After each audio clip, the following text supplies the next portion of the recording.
एक ही फॉर्मेट में अच्छी परफॉर्मेंस है उनकी वनडे क्रिकेट में। जितने रोहित के पावर प्ले में छक्के हैं इतने बाकी प्लेयर्स के 50 ओवर्स में भी छक्के नहीं है। रोहित शर्मा के वो टीयर्स याद आते हैं एडिलेड में इंग्लैंड के अगेंस्ट 10 विकेट्स से हारना। तो इन 7 सालों में जो है वो पाकिस्तान के 8 कोचेज रहे हैं। अल्टीमेट जो पाकिस्तान का प्लान है वो शादाब खान को कैप्टन बनाना है। India have won another ICC trophy, 10 years no trophies, 8 months 2 trophies. तो आज इसी पे बात करने के लिए I have Mazhar Arshad with me. Welcome to the show. Mazhar भाई कैसे हैं आप? बिल्कुल ठीक ठाक, आप बताएं। मजहर भाई 10 साल में एक भी आईसीसी ट्रॉफी नहीं है और इस बात पे काफ़ी मजाक भी बना, काफ़ी ट्रोलिंग भी हुई, लेकिन 8 मंथ और 2 आईसीसी ट्रॉफीज इन अ रो, कैसे रिफ्लेक्ट करेंगे आप इंडियन परफॉर्मेंस पे? देखें, जो अगर वो ट्रॉफीज़ नहीं भी जीत रहे थे तो ऐसा नहीं है कि उनकी परफॉर्मेंसेज ख़राब थी। अगर आप पिछले 11-12 साल देखें उनकी आईसीसी टूर्नामेंट्स में, जो उनकी ओवरऑल जो विन परसेंटेज है वो काफ़ी अच्छी है। हमेशा जो नॉकआउट स्टेज थी उसमें आके जो है वो इंडिया थोड़ा सा पीछे रह जाता था। तो आई थिंक कि वो जो एक पेशेंस था उनका, स्टेबिलिटी, प्लेयर्स को बैक करना, ज़्यादा इमोशंस को उन्होंने बीच में नहीं आने दिया। जिस तरह 2023 का जो वर्ल्ड कप भी वो अगर हारे थे तो उसमें सारे वो मैचेस जीते थे, फाइनल जाके हार गए। और उससे पहले भी T20 वर्ल्ड कप भी जो था उसमें ऑस्ट्रेलिया वाला उनकी अच्छी परफॉर्मेंस थी, सेमीफाइनल हार गए। चैंपियंस ट्रॉफी जिसमें पाकिस्तान से हारे थे। तो आई थिंक वो जो एक कंसिस्टेंसी थी ना, उसको जो है वो इंडिया ने और उनकी मैनेजमेंट ने काफ़ी उसको बैक किया। और ये उसका रिजल्ट है कि अब हमने देखा है कि वो बैक टू बैक जो है वो 2 मैचेस जीते हैं, बल्कि पिछले जो 3 आईसीसी इवेंट्स हैं उसमें वो सिर्फ एक ही मैच हारे हैं। तो आई थिंक कि ऑब्वियसली प्लेयर्स की स्किल है, जितना आपका ज़्यादा एक्सपीरियंस होगा, उनके कई जो ऐसे प्लेयर्स हैं वो तो उनके जो ऑल टाइम ग्रेट्स हैं उस कैटेगरी में भी आते हैं। बट आई थिंक स्टिल जो उन्होंने प्लेयर्स को जिस तरीके से बैक किया है, ये उसी का जो है आप कह सकते हैं कि उसकी एक रिफ्लेक्शन है। मदर भाई, आपने मैनेजमेंट और प्लेयर्स को बैक करने की बात की है, तो इससे मुझे सबसे पहले जो याद आता है वो रोहित शर्मा के वो टीयर्स याद आते हैं एडिलेड में इंग्लैंड के अगेंस्ट 10 विकेट्स से हारना। लेकिन रोहित शर्मा ने, मुझे ऐसे लगता है कि जो चेंज लेके आए हैं शायद ही कोई कैप्टन ऐसा लेके आया, कोई एक बिल्कुल टीम, ड्रेसिंग रूम, माहौल, एनवायरनमेंट, टेम्पलेट सब उस बंदे ने बदल दिया। 2023 का वर्ल्ड कप में अगर देखूँ, थोड़ा सा क्वेश्चन लंबा हो रहा है कि 2023 में रोहित शर्मा ने वो काम किया जो ब्रैंडन मैकलम ने किया, लेकिन उनको बैक किया गया, इवेंचुअली उन्होंने 2 ट्रॉफीज जीती। तो आप रोहित शर्मा की कैप्टनसी के ऊपर किस तरह इसको रिफ्लेक्ट करेंगे? और MS धोनी जो कि ग्रेटेस्ट इंडियन कैप्टन है, अब कहीं ना कहीं रोहित शर्मा जो है वो उस ऑरा के करीब हैं, उस लेवल के? देखिए, कंपैरिजन तो है, ये बात की बात है। अगर आप सिर्फ रोहित शर्मा की बात करें तो आई थिंक जो T20 वर्ल्ड कप था 2021 वाला, जिसमें वो पाकिस्तान से और न्यूजीलैंड से हारे थे और सेमीफाइनल में वो नहीं क्वालिफाई कर सके थे, वो एक ऐसा मोमेंट था जहां पे कि इंडिया ने सोचा कि हमने अपनी क्रिकेट को चेंज करना है। लोग बात करते हैं 2023 के वर्ल्ड कप में जाके चेंज आई थी, ऐसा नहीं है। 2022 के वर्ल्ड कप में उन्होंने वो वाली क्रिकेट खेलना शुरू कर दी थी, या उससे पहले का जो टाइम था उन्होंने वो वाली क्रिकेट खेलना शुरू कर दी थी कि अब हमने एग्रेसिव जो है वो होना है पावर प्ले में। एक हाई इंटेंट और हाई रिस्क जो क्रिकेट है जो पूरी दुनिया में इस टाइम खेली जा रही है, हमने उस फॉर्मेट के ऊपर चलना है। तो उसमें 2022 का एक सेमीफाइनल वन ऑफ डे था, उस दिन वो चीज़ उनकी नहीं जो है वो इम्प्लीमेंट हो सकी, या मे बी विराट की उस दिन जो है वो डिफरेंट प्लानिंग थी। बट देन 2023 के वर्ल्ड कप में भी आप देखें तो ऐसा नहीं है कि वो वर्ल्ड कप जीत गए। तो 2 वर्ल्ड कप्स हारने के बावजूद उस प्लानिंग को लेके चलना और उस स्ट्रेटजी को लेके चलना और अपनी मोटिवेशन को लूज़ ना करना, आई थिंक इसमें आप जितना क्रेडिट देंगे उनकी लीडरशिप को, इंडिया को, ऑब्वियसली उसमें रोहित शर्मा कैप्टन है। और असल जो चीज़ होती है वो कहते हैं ना, चैरिटी बिगिंस फ्रॉम होम। तो उन्होंने अपना स्टाइल ऑफ प्ले चेंज किया। अगर आप 2020 से लेके अब तक देखें तो रोहित शर्मा के 106 छक्के हैं वनडे क्रिकेट में, जिसमें कि 70 छक्के उन्होंने सिर्फ पावर प्ले में मारे हैं। और दुनिया में कोई ऐसा प्लेयर नहीं है जिसने ओवरऑल भी जो है वो 76 मारे हो। मैं सिर्फ पावर प्ले की बात नहीं कर रहा, पूरे 50 ओवर्स की बात कर रहा हूँ कि जितने रोहित के पावर प्ले में छक्के हैं इतने बाकी प्लेयर्स के 50 ओवर्स में भी छक्के नहीं है। तो वो एक डिफरेंट इंटेंट के साथ खेलना। स्ट्राइक रेट रोहित का 60-70s में हुआ करता था इन पावर प्ले। ऐसा नहीं है कि उनको सेंचुरीज नहीं करनी आती थी, उन्होंने तो 3 डबल सेंचुरीज की हुई हैं, एक ही साल में 7-7 सेंचुरीज की हुई हैं। तो लंबी इनिंग्स उनको खेलनी आती थी। लेकिन जब उनको आइडिया हुआ कि अब हमारा नीचे इतना अच्छा टैलेंट आ गया है, श्रेयस अय्यर हैं, KL राहुल हैं, विराट कोहली तो ऑब्वियसली ऑल टाइम ग्रेट हैं ही, तो उनको ये आइडिया हुआ कि अब मैंने पावर प्ले में वो क्रिकेट खेलनी है जो कि डिफरेंस क्रिएट करे। और वो हमने देखा है इन द लास्ट 5 और 6 ईयर्स कि अब उनका स्ट्राइक रेट 115 का है। तो आई थिंक के इवेंचुअली फिर आप देखें कि बहुत सी ये भी एक एतराज़ होता था रोहित शर्मा के ऊपर कि वो जो टूर्नामेंट फाइनल्स हैं उसमें जो है वो अच्छा परफॉर्म नहीं करते। आई थिंक उनका ICC फाइनल्स में एक भी 50 नहीं था, और ये पहली बार उन्होंने 50 किया। और और मैन ऑफ द मैच भी हो गए। तो आई थिंक जितना जितना आप उनको क्रेडिट देंगे, ये जो चेंज आया है इंडिया में, वो उतना ही शायद उनकी जो तारीफ है वो कम होगी। बट आई थिंक अगर आप उनकी परफॉर्मेंसेज को भी देखें in terms of win percentage, he has the highest win percentage for any India captain in ODIs. तो आई थिंक बहुत बड़ा रोल है उनका इस इंडिया की पूरी सक्सेस में। बिल्कुल रोहित शर्मा का अगर हम देखें, जैसे आपने मेंशन किया, उन्होंने काफ़ी अपने माइलस्टोन्स को सेक्रीफाइस किया, तो इवेंचुअली 2 आईसीसी ट्रॉफीज आई हैं। लेकिन थोड़ी सी बात करते हैं फाइनलिस्ट जो न्यूजीलैंड, अगेन एक उनके लिए हार्ट ब्रेक है कहीं ना कहीं। ये यहाँ पे न्यूजीलैंड बहुत स्ट्रॉन्ग लग रहा था इवन पाकिस्तान में जो उन्होंने परफॉर्मेंस दी, लेकिन मैट हेनरी का एक काफ़ी ज़्यादा उनको सेटबैक था फाइनल के लिए। तो न्यूजीलैंड को आप कैसे, लाइक अब उनकी भी थोड़ी सी टीम चेंज होगी जब केन विलियमसन भी जाएंगे और टीम साउथ ही ऑलरेडी चले गए हैं, ट्रेंट बोल नहीं थे। तो ये न्यूजीलैंड की इस परफॉर्मेंस के ऊपर आप, जिसमें यंगस्टर्स थे और उनमें से भी इंजर्ड हो गए, तो आप कैसे देख रहे हैं कि उन्होंने फाइनल के लिए क्वालिफाई किया लेकिन अगेन एक स्टेप पीछे रह गए? देखिए, New Zealand is a team, they always punch above their weight. जो आप उनको जब देखते हैं तो आपको शायद टूर्नामेंट से पहले लगता है कि नहीं यार, इनके कुछ वीक एरियाज हैं, but they know how to maximise their resources. और विराट कोहली ने भी पोस्ट मैच में यही बात की कि न्यूजीलैंड एक ऐसी टीम है जो कि अपने लिमिटेड रिसोर्सेज के साथ ओवर अचीव करती है। और अगेन मैं ये कहूँगा कि स्टेबिलिटी बहुत बड़ा फैक्टर है। आप अगर पिछले 7 साल देखें तो न्यूजीलैंड के जो है वो सिर्फ एक ही कोच रहा है, गैरी स्टेट। और उन मतलब कि ऊंच नीच होती है, न्यूजीलैंड भी कई सीरीज हारा होगा, लेकिन ऑब्वियसली वो एक डिफरेंट कल्चर भी है। सिर्फ 5-6 मिलियन है वहाँ पे लोग, और there are so many other things to talk about. तो इतना ज़्यादा प्रेशर नहीं आता प्लेयर्स के ऊपर या मैनेजमेंट के ऊपर। तो 7 सालों में एक कोच, अगर आप, मैं कंपैरिजन करना नहीं चाह रहा था, लेकिन अगर आप पाकिस्तान से कंपैरिजन करें तो इन 7 सालों में जो है वो पाकिस्तान के 8 कोचेज रहे हैं। तो ये एक डिफरेंस है वो स्टेबिलिटी का। आप अगर उनके प्लेयर्स को देखें, Tom Latham he has been around for 10 years with an average of 35। Mitchell Santner has been around with bowling average of 35। आप ये नंबर्स अगर पाकिस्तान में किसी के हों तो आप उनको 2-3 साल भी बर्दाश्त नहीं करेंगे, 10 साल तो बहुत जो है वो दूर की बात है। तो आई थिंक दे नो कि हमारे कौन से प्लेयर्स किस रोल में हैं और उनकी क्या इंपॉर्टेंस है। ज़्यादा इमोशनल नहीं होते। और आपने जो बात की थी कि उनके कुछ प्लेयर्स नहीं है, तो अभी भी देखें, without Tim Southee, without Trent Boult, to an extent Lockie Ferguson जो है वो इंजर्ड हो गए, फिर भी जो है वो फाइनल तक आए। और ये उनके लिए कोई आइडियल कंडीशंस नहीं थी। मतलब सब कॉन्टिनेंट जो है वो न्यूजीलैंड के लिए उस तरह की कंडीशंस नहीं है कि ये सीरीज जो है वो न्यूजीलैंड में हो रही हो।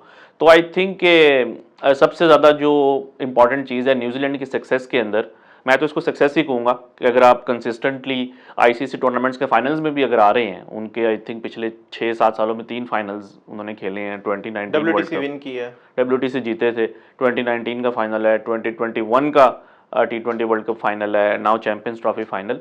तो आई थिंक बहुत बड़ा जो फैक्टर है ना वो पेशेंस और स्टेबिलिटी है। लेकिन आपने स्टेबिलिटी की बात की है और कंसिस्टेंसी की, कहीं ना कहीं हमें इस चीज़ को पाकिस्तान के साथ जो है वो कंपेयर भी हमारे माइंड में वही आता है। मगर भाई सबसे पहला क्वेश्चन तो मेरा पाकिस्तान स्क्वाड पे बात करने से पहले ये है, बाजिद भाई का ट्वीट भी है कि यार हम ऑस्ट्रेलिया में जीते, साउथ अफ्रीका में जीते, ये एक्सपेरिमेंट करने लगे थे हम चैंपियंस ट्रॉफी में, क्या हुआ है एकदम? अभी ओपनर्स भी पूरे हैं, स्पिनर्स भी पूरे हैं। हाँ, देखें कि आपकी सब कॉन्टिनेंट कंडीशंस में टूर्नामेंट हो रहा है, और जिसमें कि आपने एक मैच दुबई में भी खेलना था, 2 भी हो सकते थे अगर आप फाइनल में जाते, और एक स्पिनर। और न्यूजीलैंड में आप जा रहे हैं जहाँ पे कि नॉर्मली जो है वो आप पार्ट टाइम स्पिनर के साथ भी खेल लेते हैं। तो वहाँ पे अब आपके पास आई थिंक 3 स्पिनर्स हैं शायद, अगर आप शादाब को भी काउंट करें। बल्कि अगर आप खुशदिल शाह को, जो आपने स्पिनर बनाया हुआ था, आप उनको भी काउंट कर ले, तो आप तो मतलब कि T20 में भी आपके पास जो है वो 4 स्पिनर्स होंगे। तो आई थिंक नॉर्मली वैसे T20 में वहाँ पे एक स्पिनर काफ़ी होता है। अगर शादाब अकेले भी खेलें, आप उनके साथ 4 सीमर्स खिला सकते हैं। तो वनडे में भी देखें जो स्क्वाड है उसके अंदर भी 2 स्पिनर्स हैं। तो ओपनर्स चैंपियंस ट्रॉफी में एक था, वहाँ पे अब 2 हैं। तो आई थिंक थोड़ा सा सरप्राइजिंग है, और थोड़ी सी इंटरेस्टिंग कॉल्स भी ली हैं पाकिस्तान ने। बट आई होप कि वो जो गलतियाँ मैच के अंदर या जो एक कॉम्बिनेशन में जो पाकिस्तान ने की हैं इन द रिसेंट सीरीज़, वो जो है आगे न्यूजीलैंड में होपफुली नहीं देखने को मिलेंगी। बट अगेन एक बायलैटरल सीरीज़ है, बायलैटरल सीरीज़ में हम ज़्यादा रीड नहीं कर सकते। अभी आईपीएल भी स्टार्ट हो रहा है, तो न्यूजीलैंड के जो मेन प्लेयर्स हैं वो तो आईपीएल में जो है बिजी होंगे, कुछ प्लेयर्स शायद रेस्ट भी करेंगे। लास्ट टाइम जब न्यूजीलैंड की टीम यहाँ पे आई थी पाकिस्तान पिछले साल, तो उनके 15 से 16 जो प्लेयर्स थे, फर्स्ट चॉइस प्लेयर्स जो हो सकते थे, वो अवेलेबल नहीं थे।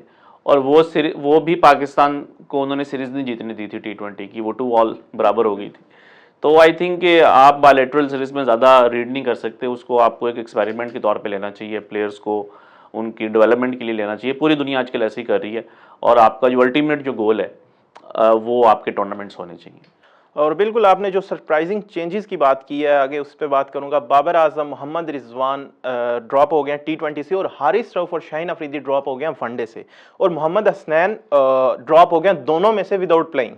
मजहर भाई कैसे इसको देखें, सबसे पहले तो मैं मेरे T20 स्क्वाड की अगर आप बात करें तो ये पहली बार ऐसा हुआ है कि ये नहीं बोला गया कि बाबर और रिजवान जो है रेस्ट कर रहे हैं, मतलब कि वो उनको ड्रॉप की कैटेगरी में ही हमें कंसिडर करना पड़ेगा। मैं ये भी सॉरी ऐड कर दूं कि ये भी बोला गया कि हम 2026 के T20 वर्ल्ड कप को मद्देनजर रख के एक मॉडर्न डे टीम बनाना चाह रहे हैं।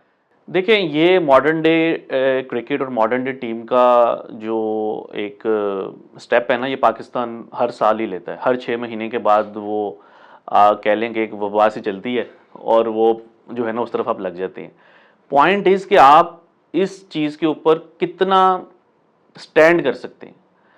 मॉडर्न डे क्रिकेट की बात अगर आप करें या हाई रिस्क क्रिकेट की बात करें, ये इतना आसान काम नहीं है। आप अगर आज हारिस को लेकर आए हैं या अब्दुल समद को लेकर आए हैं, हसन नवाज को लेकर आए हैं, मैं उनकी सिलेक्शन के ऊपर नहीं बात करूंगा, लेकिन जो भी प्लेयर आया है जिसको कि आप इस नीयत के साथ लेकर आए हैं कि इसने हाई रिस्क क्रिकेट खेलनी है, आप उसको एक सीरीज में नहीं जज कर सकते, 2 में भी नहीं कर सकते, 3 में भी नहीं कर सकते। मतलब कि शायद सुनने वालों को थोड़ी सी बात हैरान लगे, बट टू जज a high risk batter especially in T20 cricket, आपको उसको 25-30 मैचेस देने हैं। 25-30, ये मैं बहुत जिम्मेदारी से बात कर रहा हूँ। मैं बेतहाशा एग्जांपल्स भी दे सकता हूँ आपको दुनिया में कि प्लेयर्स को कितना बैक किया गया, और 25-30 मैचेस खेलने के लिए आपको कोई 1-2 साल भी चाहिए। आप किसी प्लेयर को लेकर आए, उसको 1-2 साल आपने मुसलसल खिलाना है, उसके फेलियर्स को आपने बैक करना है, उसका मजाक नहीं उड़ाना कि भाई ये तो टुल्ला है, ये तो 5 गेंदें खेल के आउट हो जाता है, ये तो पावर प्ले से आगे नहीं जा रहा। आपने उनको बैक करना है, उसके इर्द गिर्द आप अपना एक्सपीरियंस रखें, इसमें कोई हर्ज नहीं है। लेकिन आपके 2-3 जो प्लेयर्स हैं हाई रिस्क क्रिकेट जो अगर खेल रहे हैं, आपने उनको बैक करना है, देन जाके जो है आपको उसके रिजल्ट्स मिलेंगे। आप अगर ये समझते हैं कि आप एक सीरीज में या 2 सीरीज में अब आपको हाई रिस्क क्रिकेट खेलने वाला मिल जाएगा, तो ये पॉसिबल नहीं है। आप होगा ये कि जब ये प्लेयर्स फेल होंगे यंगस्टर्स, फिर आप कहेंगे इनसे अच्छे तो बाबर और रिजवानी थे, तो फिर वो वापस आ जाएंगे। ठीक है, और मुझे पाकिस्तान का कल्चर देखते हुए यही लग रहा है कि एशिया कप से पहले पहले बाबर और रिजवान जो है वो टीम में होंगे, और हो सकता है कि अगले वर्ल्ड कप में जो है वो ये दोनों ओपन भी कर रहे हो या टॉप 3 में भी हो। आप इस चीज से डर रहे हैं कि ये वापस आ जाए? नहीं, देखिए, मेरा ये सब लोगों को पता है कि मैं कभी भी इस फेवर में नहीं रहा कि दोनों को टीम में नहीं होना चाहिए। आप मेरी कोई वीडियो या कोई इस तरह का ट्वीट नहीं निकाल सकते जिसमें कि मैंने ये बात की हो कि दोनों को टीम में नहीं होना चाहिए। मैं हमेशा बात करता हूँ कॉम्बिनेशन की, कि दोनों को जो है वो ओपन नहीं करना चाहिए। आप बाबर से जो है वो ओपन करवाएं, रिजवान को फ्लेक्सिबल होना चाहिए। ये मेरा हमेशा से एक ओपिनियन रहा है। तो अब आई थिंक कि आप अफगानिस्तान के साथ जो आपकी सीरीज हुई थी 2 साल पहले, ये रमज़ान के दिन ही थे, और पाकिस्तान वहाँ पे एक यंग टीम लेके गया था। उन्होंने वो बिल्कुल ही जो है वो मतलब कि वो अंडर प्रिपेयर्ड पिचेस थी जिसके ऊपर पाकिस्तान वो सीरीज़ हार गया, और दोबारा जो है वो फिर बाबर और रिजवान वापस आ गए। तो आई थिंक अगर तो आपने वापस ही उस चीज़ के ऊपर आना है, तो फिर बेहतर ये आप उन्हीं के साथ कंटिन्यू करें। मतलब कि हो सकता है कि उन्हीं को जो है कोई डायरेक्शन मिल जाए। आपके तकरीबन 23 T20 इंटरनेशनल्स हैं बिफोर द वर्ल्ड कप। आगे इतनी ज़्यादा आपकी क्रिकेट है, इसमें एशिया कप भी शामिल है, बायलैटरल सीरीज भी शामिल है, 23 मैचेस हैं बिफोर द वर्ल्ड कप। तो आप कई चीज़ों को जो है उसमें एनालाइज कर सकते हैं। तो आपने स्टेप लिए। असल जो चैलेंज है वो सिलेक्टर्स के लिए वो ये नहीं है कि आपने किन प्लेयर्स को लेकर आना है। असल चैलेंज ये है कि क्या जो आपने स्ट्रेटेजी बनाई है, क्या इसके ऊपर आप स्टैंड कर पाएंगे। देखिए, क्रिटिसिज्म तो होगा, इमोशनल पाकिस्तान की अवाम है, हमारा मीडिया उससे भी ज़्यादा इमोशनल है, और हमारा जो मीडिया है वो बेसिकली फैंस हैं, जो they are fans with laptops. तो कोई बंदा जो है ना वो एक रैशनल से बात नहीं करेगा, जज्बाती बात करेगा। अगर कोई प्लेयर आगे है, इसको मौका क्यों नहीं दिया जा रहा था, अब अगर आगे है तो इसको जो है और कितने मौके देने हैं, ये पाकिस्तान में जो है वो बातें होती हैं। साउथ शकील के पीछे पड़े हुए थे कि उसको क्यों नहीं मौका देते, अब उसको मौका मिला तो सारे ये ट्वीट्स कर रहे थे कि उसको और कितने मौके देने हैं। तो आई थिंक के प्रेशर को सस्टेन करना ये सबसे बड़ा चैलेंज होगा in the coming weeks for Pakistan selectors. आपने डिसीजंस के साथ स्टैंड करने की बात की है, तो सबसे पहला जो डिसीजन ये हुआ है कि मोहम्मद रिजवान 2 सीरीज के बाद कप्तानी से T20 से हट गए हैं। और अब सलमान अली आगा आपके न्यू टी20 कैप्टन है। सलमान अली आगा अभी अभी तो उनका डेब्यू हुआ था और 2 फॉर्मेट्स में उनकी अच्छी परफॉर्मेंस है, लेकिन आप समझते हैं कि डायरेक्टली लाके एक तीसरे फॉर्मेट में उनको कैप्टन ही बना देना था? देखिए एक ही फॉर्मेट में अच्छी परफॉर्मेंस है उनकी वनडे क्रिकेट में। टेस्ट में भी जो है, जो उनकी परफॉर्मेंसेस हैं वो उस तरह से नहीं है जो कि उनके नंबर्स रिफ्लेक्ट करते हैं, क्योंकि बहुत नीचे आके बैटिंग करते थे। उसके बाद खैर वो पिचेस चेंज हो गई, वो खैर सबके लिए चैलेंज था, मैं उसमें अकेले को ब्लेम नहीं करूंगा। वनडे क्रिकेट एक ऐसा फॉर्मेट है जिसमें कि सलमान आगा को आप कह सकते हैं कि he is an automatic pick. जो टी20 क्रिकेट है, इंटरेस्टिंग बात यह है कि जिम्बाब्वे में वो कैप्टन थे, जिम्बाब्वे की जो पाकिस्तान की सीरीज थी, और जो उसके बाद साउथ अफ्रीका में सीरीज हुई थी उसमें वो ड्रॉप हो गए थे, and now is back as captain. आप अगर उनका करियर देखें, 18 की एवरेज है, बिलो 120 स्ट्राइक रेट है, और पीएसएल में भी सिर्फ उन मैचेस में उन्होंने परफॉर्म किया जिसमें वो ऊपर आके खेले हैं। जब कॉलिन मनरो और हेल्स वगैरह ने रन्स करना शुरू किए थे तो उनकी परफॉर्मेंस अफेक्ट हो गई थी, क्योंकि जो भी नीचे आके खेलेगा कम ओवर्स के साथ मिडल ऑर्डर, उससे परफॉर्म नहीं होगा। अब पाकिस्तान जो है वो किस इंटेंशन के साथ उनको टीम में लेकर आए ये तो अभी तक मुझे नहीं पता। मुझे शायद ये लग रहा है कि जो अल्टीमेट जो पाकिस्तान का प्लान है ना सिलेक्टर्स का, करंट सिलेक्टर्स का, वो शादाब खान को कैप्टन बनाना है, क्योंकि शादाब खान का टीम में एज ए वाइस कैप्टन आना ये इस बात की इंडिकेशन है कि they are looking at him as the next captain. अभी अगर उनको स्ट्रेट अवे लेकर आते टीम में, क्योंकि वनडे से भी बाहर थे, टी20 से भी बाहर थे, तो ऑब्वियसली एक क्रिटिसिज्म होना था और कोई वो क्रिकेट नहीं खेले। अगर पीएसएल जिस तरह लास्ट टाइम जीते थे, वो he was player of the tournament as well और विनिंग कैप्टन भी थे, तो अगर उस टाइम वो स्ट्रेट अवे कैप्टन बन जाते तो शायद लोग उस चीज़ को डाइजेस्ट कर लेते। अब जो है उस चीज़ को कन्विंस करना मुश्किल था, तो सलमान को जो है वो लाए हैं। अगर तो ये एक्सपेरिमेंट कामयाब हो गया तो ऑब्वियसली सलमान ही कंटिन्यू करेंगे, क्योंकि I know the current management they really like him, और वो एक अच्छे क्रिकेटर हैं भी, मतलब कि फाइटिंग क्रिकेटर हैं।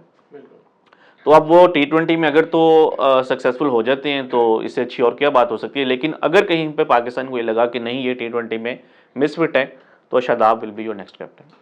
लेकिन आपने ओपनिंग की जो बात की है, आपका एक हमेशा से ओपिनियन रहा है, जैसे आपने मेंशन किया है। मुझे याद है 2021 की वो मशहूर ज़माना विन 152 फॉर 0, वहाँ पे भी मुझे याद है आपने बोला था कि स्टिल आप जितना भी बड़ा मर्जी मैच जीत जाओ, बाबर रिजवान को सेम टाइम पे ओपन नहीं करना चाहिए, आपको डिफरेंट लाइनअप के साथ, लाइक बैटिंग ऑर्डर के साथ जाना। लेकिन अब भी पाकिस्तान ने न्यू ओपनर्स जो लाए हैं, जो रिप्लेस कर रहे हैं बाबर रिजवान को, उसमें टॉप ऑर्डर में आपके बैटर्स हैं हसन नवाज, मोहम्मद हारिस वापस आए हैं, और उमर बिन यूसुफ। तो इसमें से आप ओपनिंग पेयर किस तरह से आप इसका देख रहे हैं, और वन डाउन किसको आना चाहिए? और मैंने जो प्रैक्टिस मैचेस कवर, अभी पाकिस्तान ने कल सिनेरियो बेस्ड मैच खेला, उसमें मोहम्मद हारिस 3 पे बैटिंग कर रहे थे, हसन नवाज और उमर बिन यूसुफ जो है वो अभी तक के मुताबिक ओपन कर रहे थे। आप किस तरह इस ओपनिंग कॉम्बिनेशन को देखते हैं? तो इसके साथ फिर नंबर 3 आपको किसको देखेंगे? क्योंकि सलमान अली या कैप्टन है और वो टीम में होंगे तो वो डेफिनेटली टॉप ऑर्डर में खेलेंगे। देखिए अब टॉप ऑर्डर बैटर्स इतने ज़्यादा हैं कि ये मुश्किल आइडेंटिफाई करना कि पाकिस्तान की प्लानिंग क्या होगी। एक जो नाम हम भूल रहे हैं वो उस्मान खान है, वो भी टीम के अंदर है। तो अब अगर उनको आपने इतनी देर से कैरी किया हुआ 1-2 साल से, और टीम के अंदर भी हैं, तो दैट मीन्स कि वो भी कहीं ना कहीं आपकी प्लानिंग में है, तो वो भी टॉप 3 में बैटिंग करते हैं। तो आई थिंक कि हारिस को तो वैसे ओपन करना चाहिए। आई डोंट नो कि पाकिस्तान ऐसा क्यों प्लान कर रहा है, जैसा कि आपने कहा कि वो नंबर 3 के ऊपर खेलेंगे। हारिस के साथ जो है अब हसन नवाज को ओपन करवाएं, 3 के ऊपर आप फिर उमर बिन यूसुफ को या उस्मान खान में से किसी के एक को लेकर आ सकते हैं। सलमान आगा आई पर्सनली थिंक ये शुड बी 3 और 4। वैसे तो टी20 क्रिकेट में कोई फिक्स पोजीशन नहीं है, दैट डिपेंड्स कि आपकी पहली विकेट कब गिर रही है, सिर्फ आपके ओपनर्स का एक परमानेंट रोल होना चाहिए। शादाब वो तो हमेशा से कहते आ रहे हैं कि he wants to bat number 4 या 5 उसके आसपास, तो फिर वो भी ऊपर आएंगे। Then you have Irfan Niazi. मेरे नज़र में तो इरफान नियाजी को भी 4 से नीचे नहीं जाना चाहिए। इरफान नियाजी प्रॉपर बैट्समैन है, वो पिछले आखिरी 5-6 ओवर्स के बैटर नहीं है। उनको आपको 10-15 ओवर्स देने हैं मैच में टू क्रिएट एन इम्पैक्ट या उनका बेस्ट लेने के लिए। तो आई थिंक टीम नए प्लेयर्स तो हैं, लेकिन अब इनको जो है वो सेटल करना, इनका कॉम्बिनेशन बनाना, ये भी एक बहुत बड़ा चैलेंज होगा। आई पर्सनली थिंक कि जो भी हो, मेरे लिए सबसे इंपॉर्टेंट प्लेयर इस टाइम जो इस टीम में हैं, 2 अगर बैटर्स हैं तो वो हारिस और इरफान नियाजी हैं, और आई थिंक इन दोनों को जो है वो आपने उनके प्रॉपर नंबर पे खिलाना है। हारिस ओपन करें या चलो ठीक है 3 पे भी गुजारा हो जाएगा, और इरफान को आपने 4 या 5 पे खिलाना है। उनको अगर आप 6-7 पे कर देंगे तो कोई फ़ायदा नहीं। ये जो चीज़ आपने मेंशन की है, इससे मुझे क्वेश्चन रेज ये हो रहा है कि इरफान नियाजी, अभी रिसेंटली साउथ अफ्रीका में हमने एक मैच देखा था, वहाँ पे शाहीन अफरीदी इरफान नियाजी से पहले आ गए थे। आपको लगता है कहीं ना कहीं ये बैटर का कॉन्फिडेंस भी ये चीज़ लूज करती है? यार शाहीन, अगर नो डाउट शाहीन भी हिटिंग कर लेते हैं और ऐसी सिचुएशन आ जाती है, लेकिन आप इरफान नियाजी ऐसी कोई बैटिंग मेरे ख्याल से नहीं है जो इरफान नियाजी नहीं कर सकते और शाहीन कर सकते हैं। और उसके साथ मोहम्मद हारिस का जो आपने मेंशन किया, तो उन्होंने साउथ अफ्रीका के अगेंस्ट जब वो वर्ल्ड कप T20 में आए थे और अच्छी इनिंग्स खेली थी, उसके बाद उन्होंने चंद ही मैच खेले और बाहर हो गए, उनको फिर भी ओपनिंग पे मौका नहीं मिला। तो अभी भी उनसे पूछा गया है कि आप जो है, लेकिन उन्होंने एक बड़ी मजे की बात की है कि उनसे पूछा गया कि न्यूजीलैंड की बी या सी टीम होगी तो आप उसको किस तरह देख रहे हो? उसने कहा है कि I don't care about the opposition, और सेम लग रहा है कि हारिस उसी स्टाइल में वापस आ रहे हैं। लेकिन बैटिंग ऑर्डर पे मैं रहना चाहूंगा कि इरफान नियाजी और अब्दुल समद टीम में आए हैं विदाउट प्लेइंग PSL, अभी वो PSL नहीं खेले। तो आपको लगता है कि कुछ इंक्लूजन अर्ली भी हुई हैं और अब बैटिंग ऑर्डर अरेंज करना फिर से मुश्किल हो सकता है? देखिए, पाकिस्तान में का अलमिया ही ये है कि आप इतनी जल्दी प्लेयर्स को लेकर आ जाते हैं कि अभी वो डोमेस्टिक लेवल के ऊपर भी डेवलप नहीं हुए होते। अब्दुल समद जो हैं वो अच्छे क्रिकेटर होंगे, उनका फ्यूचर भी होगा, लेकिन आप खुद सोचेंगे एक वो प्लेयर जो कि अभी तक PSL में नहीं आया, जो कि आप कह लेंगे सबसे डोमेस्टिक लेवल के ऊपर सबसे टॉप की क्रिकेट है, और वो सीधा स्ट्रेट अवे आपकी इंटरनेशनल क्रिकेट के अंदर आ रहा है।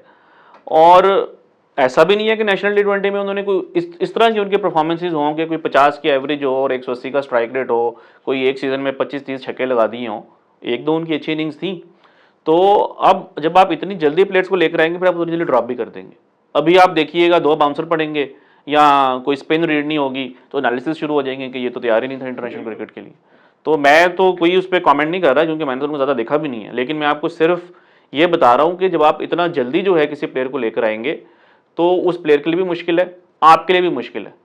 तो आई थिंक के हमारे जो कई प्लेयर्स हैं वो जब अपनी पीक के ऊपर पहुंचते हैं वो उससे पहले ही पाकिस्तान से खेल कर ड्रॉप हो गए होते हैं। जिस तरह हैदर अली एक प्लेयर है जो कि पिछले 1-2 सालों में लगा है कि शायद अब वो एक अच्छा प्लेयर बन रहा है, लेकिन वो ऑलरेडी पाकिस्तान ने उसको डिस्कार्ड कर लिया हुआ है 2-3 साल खिला के। अंडर-19 वर्ल्ड कप जिस साल में खेला उसी साल उसको डेब्यू भी करवा दिया और 1-2 साल के बाद बाहर हो गया। आपके वर्ल्ड कप्स की टीम का हिस्सा रहा है वो।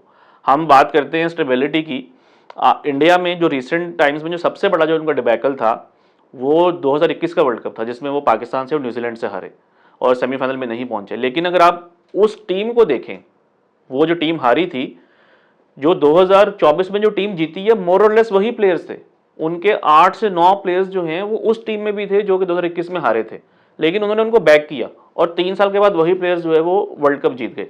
पाकिस्तान के जो प्लेयर्स उस टाइम अच्छा खेले थे, सेमीफाइनल में पहुंचे या वर्ल्ड कप फाइनल में पहुंचे नेक्स्ट ईयर, वो प्लेयर्स बाहर हो गए। आप अगर T20 वर्ल्ड कप फाइनल देखें 2020 वाला, उस टूर्नामेंट में हारिस आपका एक अच्छा प्लेयर था बाहर, शादाब आपका एक अच्छा प्लेयर था उस टूर्नामेंट में बाहर, शान मसूद उसमें आई थिंक आपके शायद बेस्ट बैट्समैन था, वो बाहर हो गया। इफ्तिखार चलो ठीक है, आप समझ सकते हैं कि उनकी एज हो गई और आपने कहा कि, लेकिन आप सब प्लेयर्स को तो एक साथ नहीं बाहर कर सकते। वसीम जूनियर आई थिंक उन्होंने अच्छी बॉलिंग की थी उन दिनों में, देन वो आपके किसी सेटअप का हिस्सा ही नहीं है अब। तो इतनी ज़्यादा जब आप चेंजेस करेंगे तो मतलब कि फिर आप नए प्लेयर्स आप ट्राई करते जाएं तो म्यूजिकल चेयर है, आपकी टीम जो है वो नहीं जो है डेवलप होगी। अभी मैं देख रहा था कि ये PTV ने जो है वो जीता है डोमेस्टिक टूर्नामेंट, और भी कुछ इस तरह के लो की इवेंट्स हो रहे थे, तो ऑलरेडी कई प्लेयर्स का नाम चलना शुरू हो गया कि इनको टीम में आना चाहिए। यानी कि जो प्लेयर अभी PSL में नहीं आए वो पहले पाकिस्तान में आ जाए। तो आई थिंक ये जो पाकिस्तान की वनडे जो टीम खेली है चैंपियंस ट्रॉफी में, ये टीम बुरी नहीं थी, आपके यही बेस्ट प्लेयर्स हैं। एक दो चेंजेस चलो ठीक है, आप मान सकते हैं कि आपका कॉम्बिनेशन खराब था, ओपनर्स जो हैं वो कम थे, स्पिनर्स कम थे, लेकिन ये आपकी कंट्री के जो 15-20 प्लेयर्स बेस्ट हैं, ये प्लेयर्स उनमें आते हैं। तो आपने इन्हीं को बैक करना है अगर आपको रिजल्ट चाहिए। One last question about allrounders. हम मज़हर भाई सिंस अब्दुल रज़ाक, मुझे ऐसे लगता है मैंने आपका भी काफ़ी टाइम सुना है, आप हमेशा मेंशन करते हैं, हम नंबर 7 पे भी शादाब बाहर हुए थे तो हमारे पास स्पिन ऑलराउंडर भी कोई नहीं था, फास्ट ऑलराउंडर तो थोड़ी आगे की बात है। जहांदाद पाकिस्तान टीम में आए हैं, 1-2 सीरीज़ उन्होंने खेली हैं, अभी कल उन्होंने बड़ी अच्छी एक इनिंग्स खेली है प्रैक्टिस मैच में, हारिस रऊफ को काफ़ी ज़्यादा उन्होंने हिटिंग की है। आप समझते हैं कि अब हम एटलीस्ट उनके साथ थोड़ा स्टिक करेंगे क्योंकि उसमें हमारे पास ज़्यादा ऑप्शंस भी नहीं है। आमिर जमाल थे, हमने उनको भी 1-2 सीरीज़ जैसे आपने कहा है हम खेला के निकाल देते हैं। तो अब जहांदाद आपको लगता है कि हम कहीं ना कहीं एटलीस्ट T20 के अंदर वो वाला गैप फिल कर सकते हैं? देखिए, पोटेंशियल तो है उनमें, और PSL में भी उनकी कुछ इस तरह की परफॉर्मेंसेस थी, बैटिंग में भी बॉलिंग में भी, फिर जो चैंपियंस कप हुआ था उसमें भी उनकी अच्छी परफॉर्मेंसेस हैं। तो अगेन मैं यही कहूँगा कि आपने जो है प्लेयर्स को बैक करना है। आप अगर मेरे से ये क्वेश्चन कर रहे हैं कि क्या इस न्यूजीलैंड सीरीज़ में जो है हमें पता चल जाएगा कि क्या हमें एक ऑलराउंडर मिल गया है, तो बेशक अगर वो 5 मैचों में 5-50 भी कर दें तो मैं कहूँगा कि भाई इतनी जल्दी आप नहीं किसी प्लेयर को जज कर सकते। आपने डिफरेंट कंडीशंस में, डिफरेंट सिनेरियोज में, डिफरेंट ओपोनेंट्स में प्लेयर को देखना होता है। एक बायलैटरल सीरीज है जिसमें के मेन प्लेयर्स आईपीएल में होंगे, उसमें अगर कोई प्लेयर रन्स कर भी जाए तो क्या करेगा वो, मतलब कि वो तो शायद पाकिस्तान के वो प्लेयर जो कि सिलेक्ट नहीं हुए अभी, जो कि क्लब क्रिकेटर्स हैं, वो भी शायद किसी एक आधे मैच में जाके रन्स कर दें।